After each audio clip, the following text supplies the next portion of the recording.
other questions for Doug? He really challenged us about what we do in our shops and how you guys serve your members. Maybe think differently about that. Anybody have any questions for Doug before we let him go? Yes, sir. I just had a question about those people that use the payday loan places. What do you feel is the best way to go after them as marketing towards them to get them as clients? Just let them know you're there. I mean, the fact is, in the age of big data, you can go into your database and find out which of your members are using payday lenders or check cashing places. And you go find out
to introduce Staff Sergeant Ryan Pitts. He was born in Lowell, Massachusetts, and he grew up in southern New Hampshire. In 2003, he enlisted in the Army at the age of 17 under the Delayed Entry Program. He attended basic training and advanced individual training at Fort Still, Oklahoma. Pitts attended the U.S. Army Airborne School at Fort Benning, Georgia, before being assigned as a radio telephone operator for the 4th Battalion, 319th Field Artillery Regiment, and 173rd Airborne Brigade at Camp Italy, Italy, from 2004 to 2005. He remained headquartered there as part of the 2nd Battalion, 503rd Infantry Regiment, 173rd Airborne Brigade from 2006 to 2009. While assigned to the 173rd, Pitts deployed twice to Afghanistan. His first deployment in 2005 lasted 12 months. His final deployment spanned 15 months beginning in 2007. Pitts departed the active duty Army in 2009 at the rank of Staff Sergeant. He was awarded the Medal of Honor for actions in Afghanistan on July 13, 2008, when a well-organized anti-Afghan force consisting of over 200 members initiated a close proximity, sustained, and complex assault against 49 Americans occupying Vehicle Patrol Base. Pitt's courage, commitment to the defense of his unit, and ability to fight while seriously wounded prevented the enemy from overrunning the observation post and capturing fallen American soldiers, and ultimately prevented the enemy from gaining fortified positions on higher ground from which to attack. His civilian education includes a Bachelor of Arts degree in business from the University of New Hampshire. He currently resides in New Hampshire with his family, and he now works for Raytheon Corporation.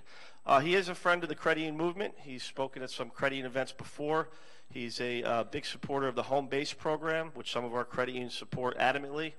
So we do know him. He's a wonderful speaker. So please, let's give him a real welcome CCUA round of applause.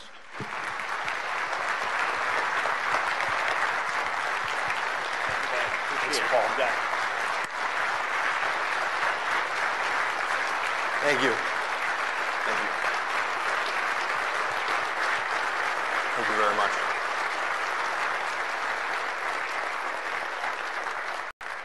Good morning.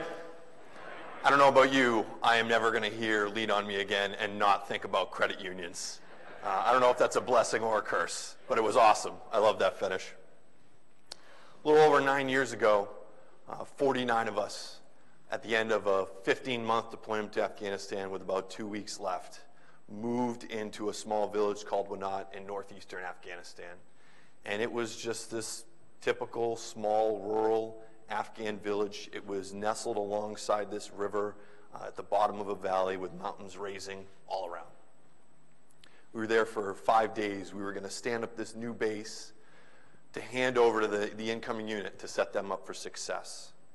We spent 5 grueling days digging in the heat, and on the 5th day, under cover of darkness, 200 to 300 enemy fighters had moved in. They had us surrounded. They had the element of surprise. They had the high ground. They had us outnumbered. They had everything that they needed tactically to win. This would become the defining moment, and really it spanned a bunch of moments, but the defining moment of my military career, taking together everything that I and we had ever learned together. And it really shattered some of my perceptions of teamwork and leadership. And one in particular that I've really come to just have a real dislike for is this concept that the team's only as strong as its weakest link.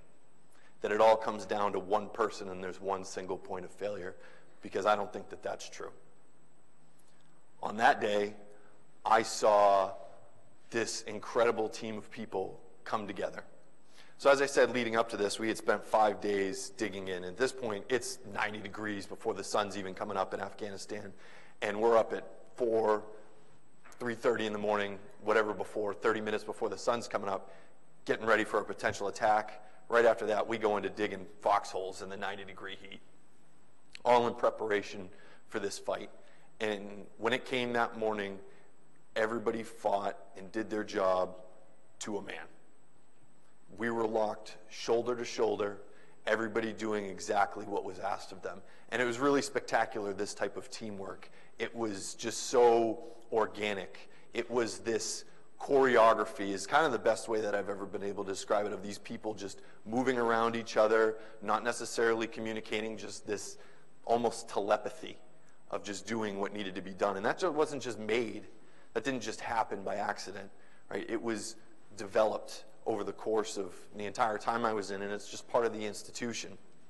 And so you had guys in the opening volley, myself and the other leader at this observation post were wounded. And this observation post was isolated from the rest of our unit by about 100, 150 yards.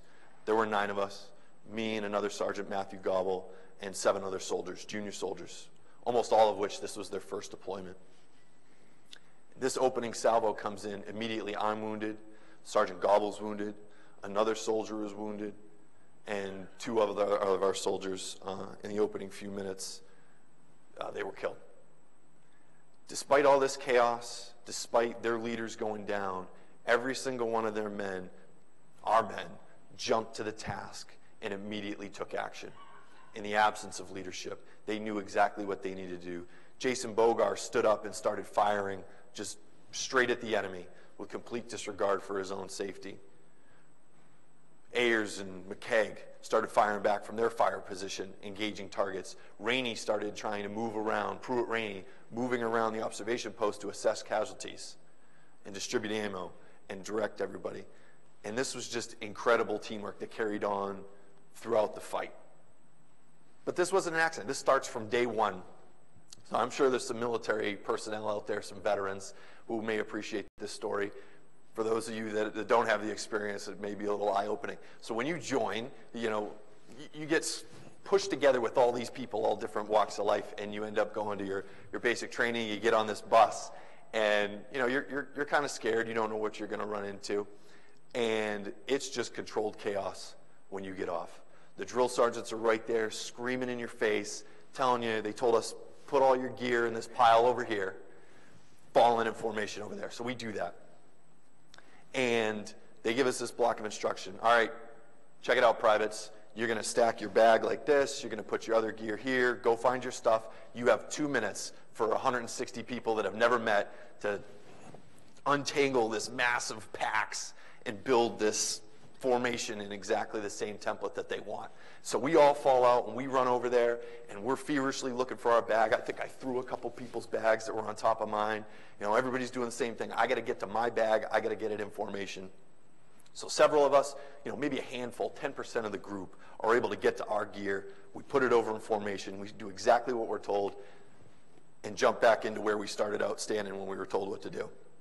2 minutes are up. We're all feeling pretty good about ourselves, because we did what was asked. If anybody's doing push-ups, it's going to be anybody but this guy. I was wrong. Everybody falls in, and they immediately lay into us. They're like, if you got your gear done, and you went right back into formation, and you didn't help your buddy to your left and your right, you were wrong. This is no longer about you. This is about the team. This is about the mission. So think of that. That's the foundation. That took away everything that you thought before about being an individual, and it became, it is this mission, and it is the person to your left and right that mattered. And that's what mattered on that day. That's a part of it. That's the foundation, right? That's why guys were willing to risk their lives for each other. That's why Bogar was willing to stand up. That's why Ayers, when he took a round to the helmet, got knocked down, decided to get back up on his gun and keep shooting back at the enemy. And he decided to fight to the death because he was dedicated to the team. Now, it's not just this concept of the team is greater than any one individual. The other aspect that has to be there is respect. You have people coming from all different walks of life, and I used to love some of the conversations we've had as a platoon in Afghanistan on, religion, politics, sports teams, probably as divisive as they could be. One of my favorites was I would just sit back and listen to those devout in their faith have their arguments with the atheists. And you can imagine how heated that may have gone, and polar opposites they were. But what was incredible to me is that we could have different opinions. We could have different points of view, but that didn't mean we needed to be divided. We would come together, these guys would have their arguments, we would laugh, we'd poke fun at each other, but then when it came time to do a mission, you'd put on your gear, and you'd go out there and you'd cover down on the person to your left and your right. And that was all about complete respect. And that respect was based on that we saw worth in each other, even if it was different than our own. What happened there, you see worth in other people, you start to trust them. That trust is based on the worth you see in them and them coming through on the things that they say they're going to do. And that's where the choreography came in that day. There was complete trust. We were able to execute running around each other without having to talk. I didn't have to worry. I didn't have to tell Bogart to stand up and return fire. I didn't have to tell Ayers to do that. I didn't have to tell Pruitt-Rainey to run around. Right? I trusted them. I knew that as long as they drew breath, and every other guy in our unit drew breath, that they were going to do everything they could to take care of me and achieve the mission. So even right there, there's no single point of failure. I mean, this is 50 guys on the ground fighting together. But what makes people do that? What makes people take on that challenge? Right? Well, it's being challenged before. Right? That first test in basic training of take your gear, put it over here, just changing your viewpoint, the way you think, the way you execute things, that was a challenge, right? And those challenges that day were incredible. We had, at the end of the battle, we started out with 49 guys. By the end of the battle, we had taken 9 casualties. 9 guys didn't come home. And we had 27 wounded. And so many other people coming together. I fought wounded. There were other guys that fought wounded. There were guys wounded trying to save other guys. Right? It was the most challenging experience. I don't know if I can even effectively paint a picture, but it was as if the whole world, the air itself, was exploding. I mean, bullets were just raining down. If you were to look at the trucks, they were just pockmarked with bullet wounds. And it was like they had a machine gun with just rocket-propelled grenades. I cannot think of a more challenging environment in which to operate. But again, everybody did their jobs. And that came back to our training. We were challenged at every step of the way throughout our entire training, entire career, from the beginning. They start challenging us in basic training about your perceptions of leadership and teamwork, and then physically. Right? There were high expectations of us. And these were reinforced with activities, and ultimately it bared the fruit of what we did in Afghanistan. I can remember, you kind of don't know what you're capable of until you're pushed to go there. Some people have it, right? I think we can all choose to push ourselves and take it to the edge. But I think that's the exception, not the rule, because that requires becoming uncomfortable. You have to get uncomfortable. And that's what our leaders did. They made us get uncomfortable. Things we would do. I was a paratrooper, served in an airborne unit, so our job was to jump out of airplanes behind enemy lines, gather with whoever we could on the ground, and they would say, move to your objective or the sound of gunfire, and fight with this team that may or may not be yours. That's challenging. I mean, talk about, you need to know all the missions that are going on around you. You need to have trust in people you don't even know to go do the mission. And so there's this term that I love. It's called LGOPS. And it came when the airborne was born in World War II. You may have heard when they jumped into Normandy, these groups were just scattered to the wind. But they would gather in these little groups of paratroopers, LGOPS, and move out and fight the enemy. And so we trained like that. I can remember we would jump into Germany is where we would go, and this is just training, and we would hit the ground, link up with whoever, go execute a mission, and then we would march all the way across the training area and conduct several days of just live fires. It was, our battalion commander called it stress inoculation, right? That you guys are going to be pushed to the edge. You're going to sleep less, you're going to eat less, we're going to ask you to do more, and you're going to be better because of it. And what was interesting is when we started going through that, I think of it as pushing this wall. If you go too far, you might find yourself too far out there and really regret and maybe make some mistakes. But they took us incrementally, pushed us a little bit more to the edge to find out maybe that isn't the edge of what I'm capable of. I did that. That wasn't as bad as what I thought. Maybe I could push just a little bit further. Right? And that came through that day. I know myself, I was wounded in that opening volley, and I had never, ever had to fight wounded before. I had never known anybody that had to fight wounded. But seeing the dire situation that we were in as people are getting wounded, and I'm looking around and all these guys are fighting with everything they had, that I had to do something and I had to get into the fight. And coming out the other side, I learned that what I thought was my edge was not at all. It was just a new horizon. And that was brought on by the guys that were around me. And I think they all found the same thing as well. I mean, there were guys, the gun trucks that we had these Humvees down at this main vehicle patrol base in the middle of the village. And you couldn't reload the ammo in the guns from the relative safety of inside the turret that had like this shield around it. The guys actually had to get out and jump on the hood and load ammo as these enemy fighters are just targeting them. And I always think of this one soldier, Jacob Sones, who I guess they kind of garrisoned, back in the rear. He was one of those guys that you get off work at 5 and somehow at 5:30 he's already in trouble with your commander, and somehow he did it in 25 minutes or less. Right? But in combat, he was just a stud. He just came through every time. And this was one of those kids, without being told, he knew, guns down, it needs ammo. We need that gun. My guys need that gun. And he would get a can of ammo out, and he would climb up on the hood of that truck, and he would do it again. And he would do it again. And he would do it again. And he would do it for as long as he needed to. Right? And coming back to Ayers, thinking about that type of challenge, that type of fear, to push through getting shot in the helmet. They hit you once, there's probably a good chance they'll hit you again. But he accepted that, and he moved forward anyways. Right? That challenge that we experienced all that time helped us overcome the odds that we went through that day. We challenged each other. I like to think of when you have this team of A players, you kind of play to the level of the people around you. And when everybody's challenging themselves and playing to the highest level possible, it brings out the best of you. I can remember one time, we're all highly competitive. We're all A-type personalities. I went for a run with my best friend one time in the morning in Italy. Not a bad place to run. And it's just he and I. And we're all pretty good runners at this point. An airborne unit, we're running about 15 to 20 miles a week. Not a big deal.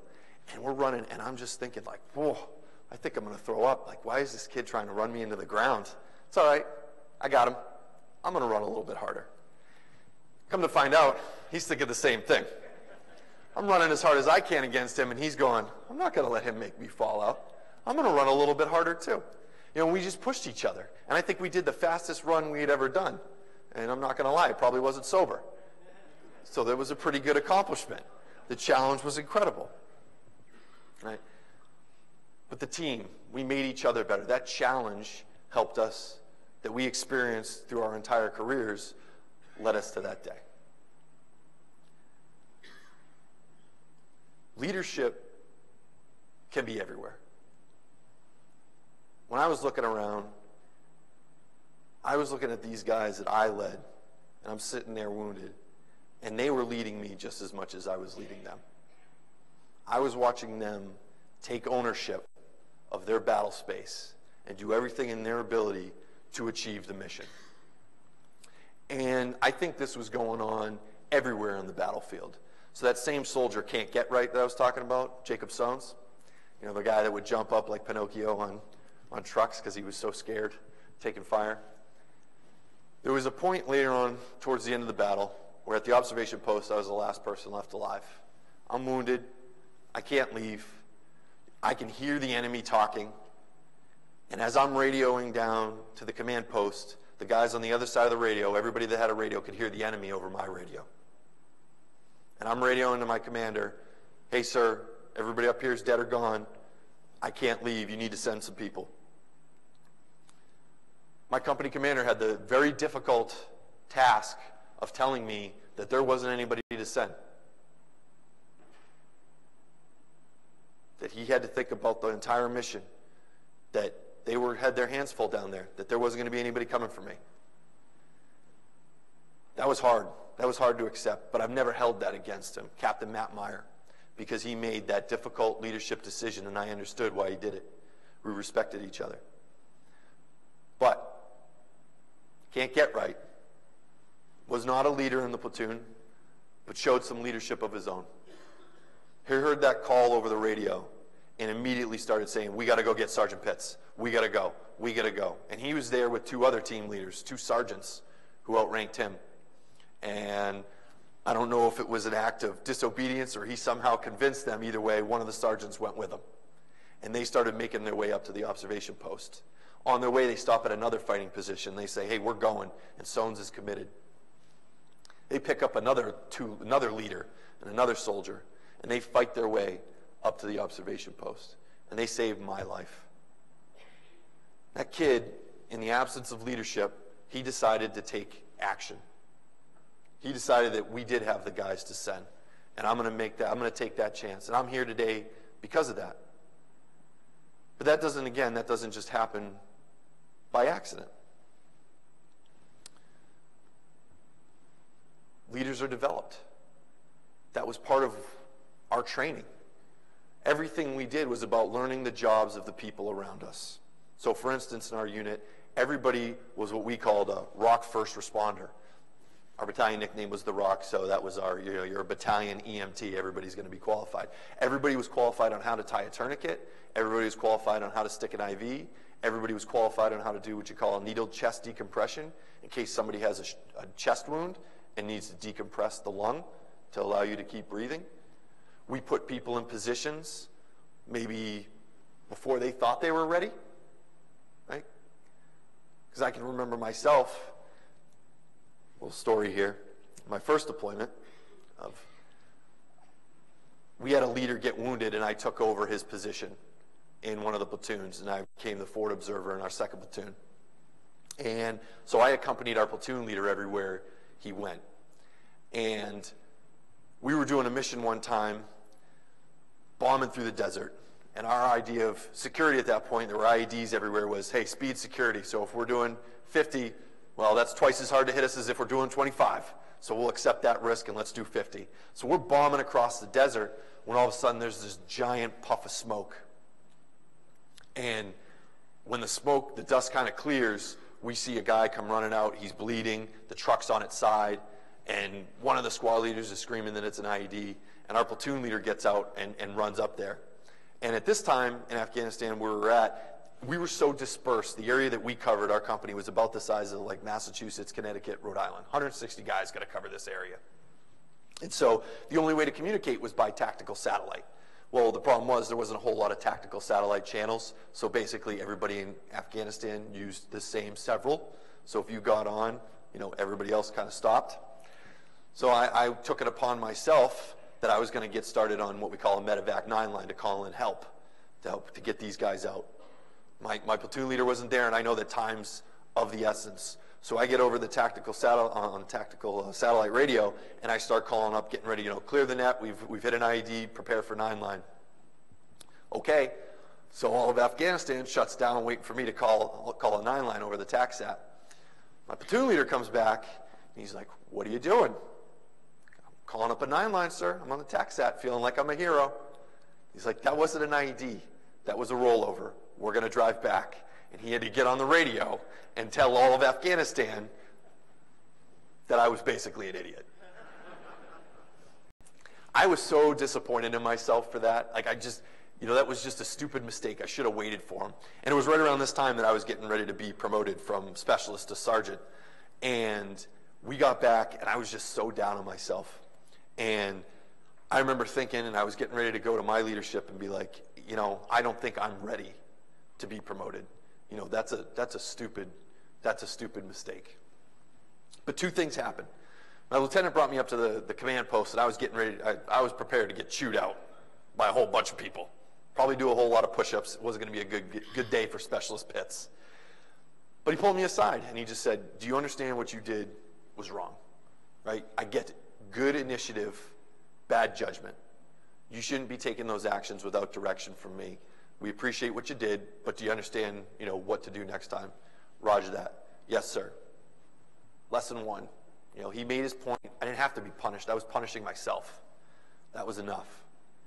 Lesson 2 was when I spoke to my direct supervisor, and I was ready to say, hey Sergeant, I don't think I should go to the promotion board. I don't think I'm ready. And he said, nope, you're ready. that it taught me that sometimes we're not always ready for the next position, right? I mean, how do you get that experience before you're actually there in that seat? And so that was an expectation. That was empowering that they thought that. There was another thing that happened within our unit that I think helped mold these young soldiers into, I guess, viewing every one of themselves as a leader, right? The Army is by no means a democracy. Probably never will be, for good reason. But there were times when opinions were asked of. I can remember that same company commander, Matt Meyer. He would take me on missions with him. He had his own fire support staff, guys that did my job at his level. There was two of them, an officer and then another sergeant that outranked me. And he would come with us on missions. And he was well within his right to bring these more senior soldiers with him. But instead, he decided to save seats and bring more of our guys, and that he would come and he would just use me as his advisor. And I can remember him asking me my opinion. And I remember being kind of blown away by this. I'm like, you're a captain, you've been in 12, 14 years, I don't know, you've got so much more experience than me, but you're asking my opinion. And I remember just feeling so empowered by him asking me my thoughts on what we should do. Now, he might have been just pumping my tires, just asking me just to make me feel good, or he might have been taking it in. It didn't matter. He didn't let me know. But that meant something to me, and that meant something to those guys. And that's why we had guys that day that stood up and did the right thing in the complete absence of leadership. So when Sones and Garcia and all those guys come up to get me, there's another volley of rocket-propelled grenades that come in. Sones is wounded. Another guy, Israel Garcia, is mortally wounded. The ranking guy, Staff Sergeant Sean Samaru, is wounded. And the other guy, Mike Denton, Specialist Mike Denton, is wounded as well. Every single guy is wounded. Most of us are out of the fight. But one guy,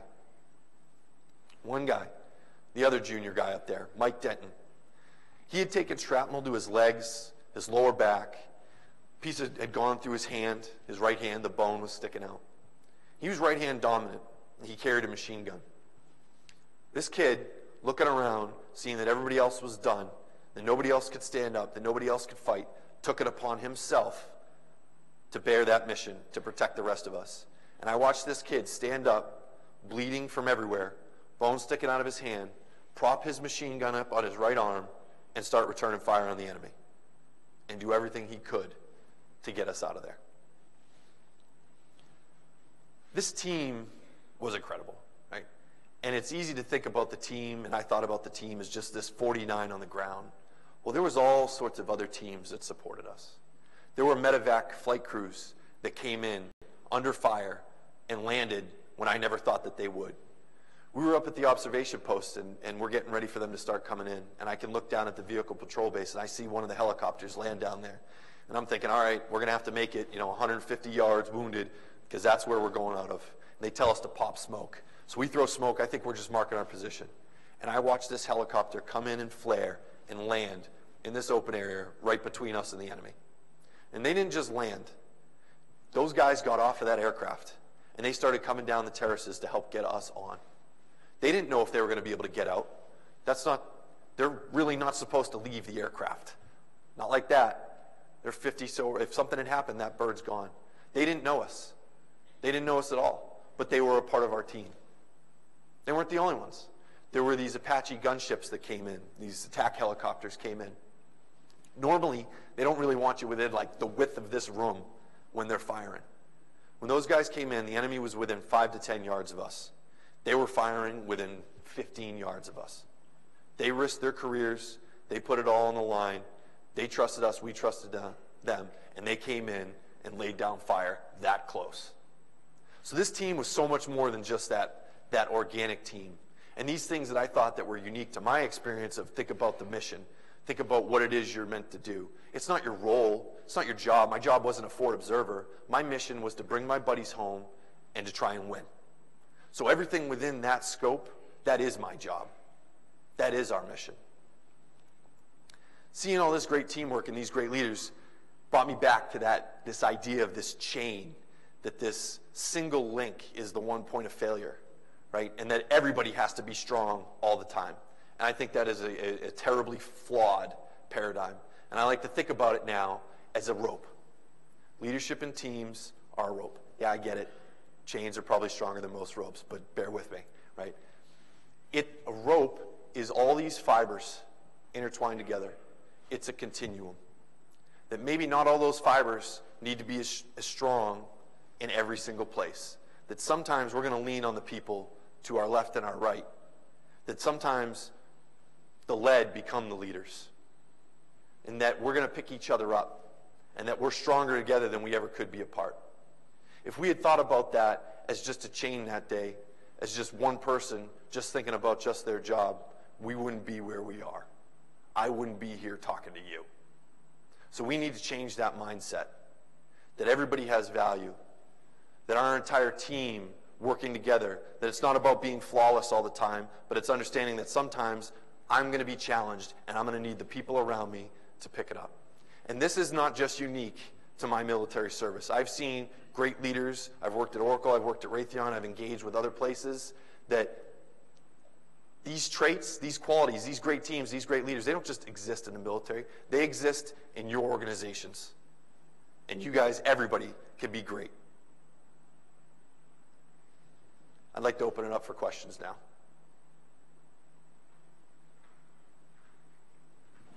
Yes, sir.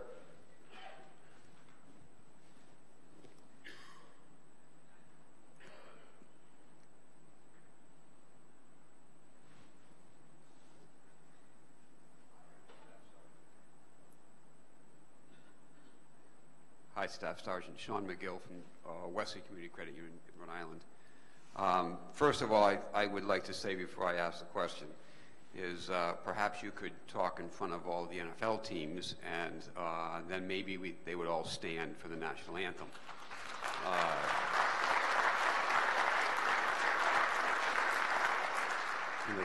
What you do and everyone else in the military does, I was not part of that, but I would always and forever stand with my hand over my heart during a national anthem of any sort. So God bless you and the people that you know and that were friends of yours.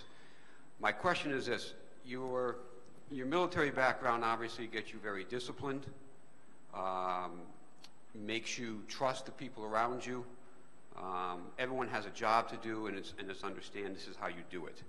So how do you bring that successfully into the quote-unquote real world? Yeah, it can be challenging, right? I mean, I think there's always the challenge of that's not my job. When I think about it, having a successful organization, whatever it takes for whatever organization I'm a part of to succeed, that is my job. I mean, unless you're asking me to do something dangerous, like I'm not an open heart surgeon. Don't ask me to do open heart surgery. I'm not doing it. But everything else, that's on the table. And it's a cultural shift that I think has to exist at every level. And it can start with you. That's that kind of, that leadership where I was talking about the guys around me were leading them. I mean, that stuff could be contagious. It just takes one person, right?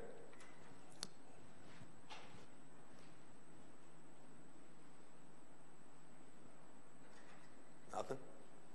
Come on. Anything. I was terrible at sports, yeah.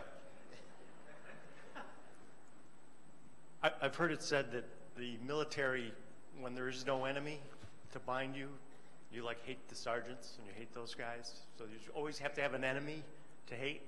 How do you take that to business, to make a team work where, not really somebody that you're commonly not liking? Wow. I don't know if I'd like to think about it as we need somebody to hate to bond. Well, I'm not a fan of that model. It's rallying around the common mission, right? I mean, I don't think we had to, we're in the rear, as we call it, in garrison, and we're not, necessarily in Afghanistan yet. And for those of us, it's not about having a common enemy. It's about having a common mission. It's about having a common vision, and everybody kind of rallying around that, and everything just being focused on that. And yeah, that's part of the discomfort. Like, being a leader doesn't mean you're always going to be liked, and that's just something you have to accept. But what I found is, through that challenge, people appreciate it when you're doing it for the right, when they understand why you're doing it. Like, that we were pushed, to go 4 hours non-consecutive sleep for a week, barely eating, walking through the snow for 20 miles. Like, all that's awful. But when you understand that it's really building towards something, you don't have to like it, but you can appreciate it.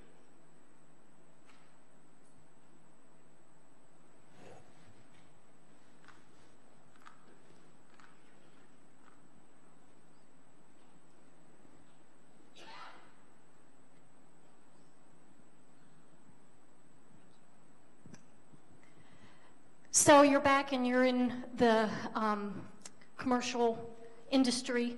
How are you using what you learned to be able to make that progress, form those teams, and have the buy-in in industry?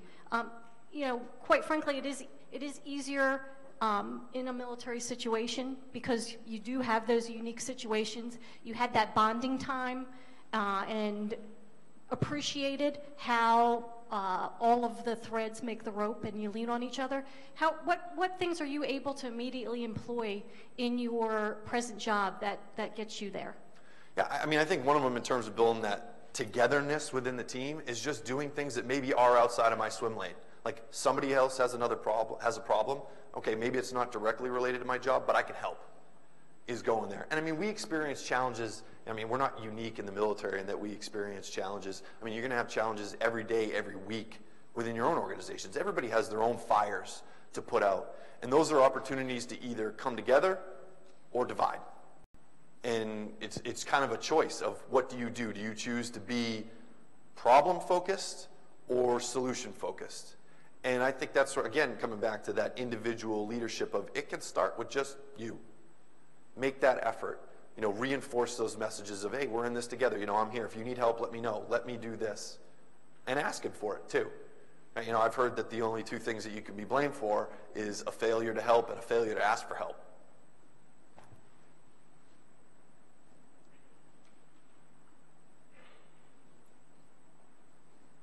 Yes, sir. I probably don't need my question to ask you, and thank you for your service and your sacrifice.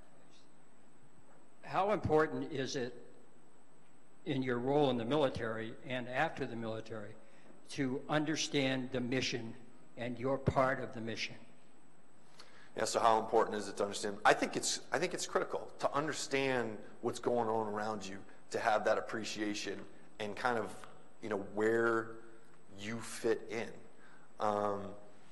You know, that was big for us in terms of you had to understand the jobs of the people above you, below you, to your left and your right. Like, I learned the medic's job, they learned mine. The infantry guys learned my job, I learned theirs. It makes you have an appreciation for the work that goes on around you, and I think it also helps break down those silos because they impede that trust, they slow us down. So it's been incredibly important in that way. Any others? It's been saying 0-0 up here for a while, so I'm getting a little nervous. I really appreciate you having me. This is great. Thank you very much.